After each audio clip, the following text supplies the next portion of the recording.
I'm Nick Pettit. I'm Jason Seifer. And you're watching The Treehouse Show, your weekly dose of internet where we talk about all things web design, web development, and more. For a free month of Treehouse, head on over to teamtreehouse.com/show and sign up. In this episode, we'll be talking about CSS blend modes, parallax scrolling, adaptive placeholders, and more. Let's check it out.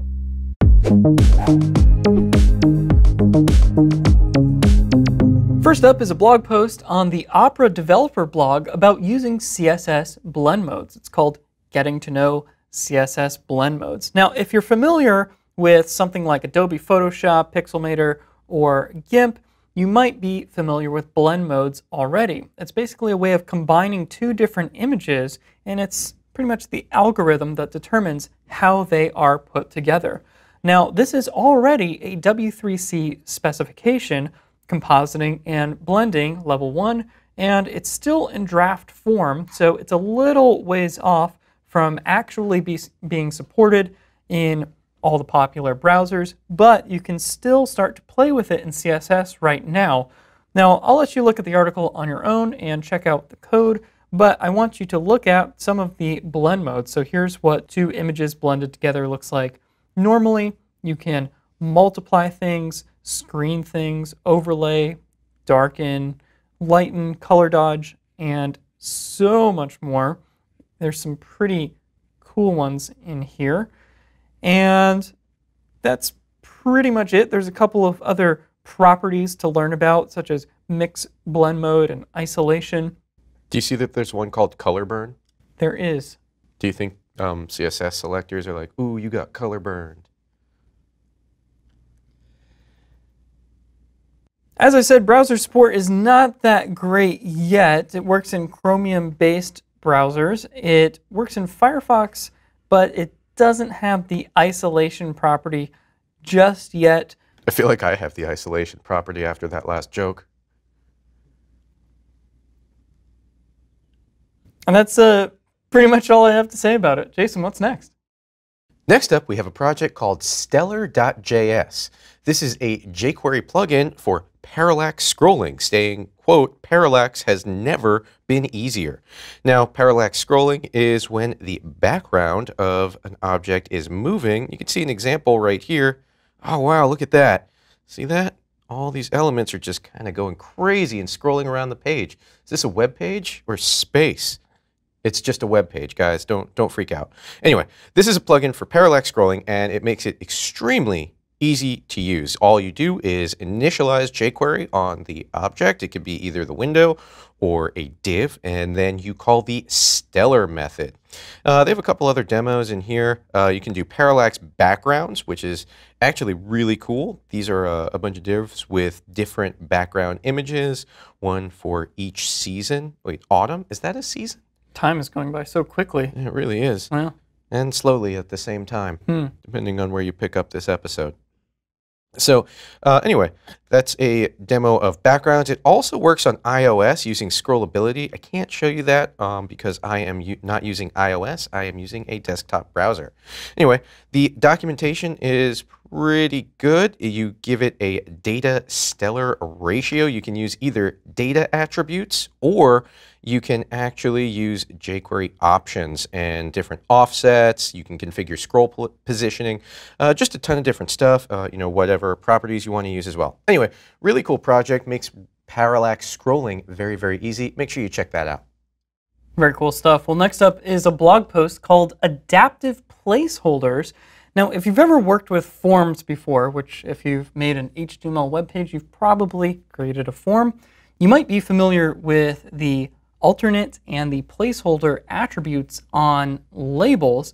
And one problem with the placeholder attribute lately is that it has been used in place of a label. And that's actually not correct. A label and a placeholder are not interchangeable. So if we look at the result of this, you can see what the normal placeholder attribute does. It basically puts text in place of what you might type into an input box. But if I click here, whoa, what just happened? It turned into what looks like a label. So this is pretty cool. You can then go ahead and type in what you want to, and as you type, it can even change the placeholder up here. So pretty cool stuff. It solves kind of this dilemma with labels versus placeholders, so definitely be sure to check this one out. Oh, really, really nice. Next up, we have a project called Headroom.js. This is a project that gives your pages, quote, some headroom, hide your header until you need it. Now, go ahead and watch as I scroll down this page. The header is visible, right? Right? Still visible. Still visible. I'm not entirely sure the source. Okay, there it goes. All right, and it's gone. So when you stop scrolling, the header disappears. Now, if you start scrolling again, if you scroll down, nope. But if you scroll up, hey, it's back. Welcome back, header. So this is pretty easy to use. This is a UI pattern we talked about a few episodes ago. And this is pretty easy to use. You include the JavaScript, and then you give it a class of headroom. And you can give it a class of headroom dash dash unpinned when you're scrolling down, and pinned scrolling up, and boom, you are good to go. Just initialize it and call headroom.init, and you are done. Now, there are certain options that you can give it. You can give it the offset and the tolerance. It has a pretty interesting tolerance policy up here on the page that we're looking at. And it also has callbacks like on pin and on unpin, and on top and not on top. Anyway, there is more information in the show notes, which you can check out at youtube.com/GoTreehouse. You can also search for us in iTunes. We are the Treehouse Show. And remember, for a free month of Treehouse, you can always go to teamtreehouse.com/show. Very nice. Well, next up is a wonderful article on the Codrops blog called Inspiration for Article Intro Effects. You can download the source code for this, but that's boring. Let's just look at this demo. I'm going to click right here. It says click to see the header effect. Look at this. Whoa. What just happened? I think we were on the set of a major motion picture is what just happened. You can also... Oh, look at that dog. You can also fade it.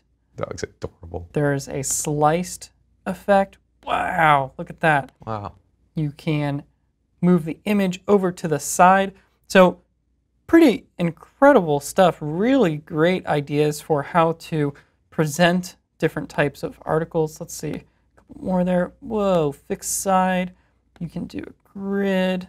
That is amazing. Anyway, not a whole lot to say about this, but really cool, very inspirational way to present your content or your blog posts. Yeah, pretty novel.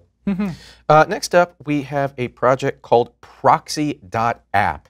This is a proxy that you can use to verify and watch different HTTP requests on your system. Now, I want to make sure everybody knows they are not sponsoring the show, but this would be a really great tool for testing something like a mobile application. Let's say you are using the iPhone simulator and you have some code in there. You're not exactly sure what HTTP calls it does. Let's say you've got, a service and you need to debug what was sent back and forth. Well, you can just put this proxy application in the middle and it will watch all of the different requests and display them for you. Nice try, NSA. I know, right?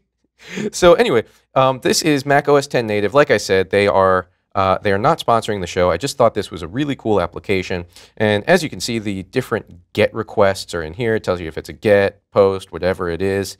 You can see in the response what type it was. Was it an image? Was it text? Was it XML? And then you can see the headers and the response body.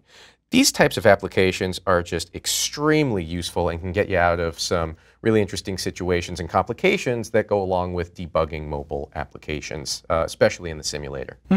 Anyway, that's all we have for this week. Nick, who are you on Twitter? I am at NickRP. And I am at Jason Seifer. For more information on anything we talked about, check out our show notes at youtube.com/GoTreehouse. You can also search for us in iTunes. We are the Treehouse Show, and don't forget to rate us. And of course, if you'd like to see more videos like this one about web design, web development, mobile, business, and so much more, be sure to check us out at teamtreehouse.com/show to get a free month trial. Thank you so much for watching, and we will see you next week.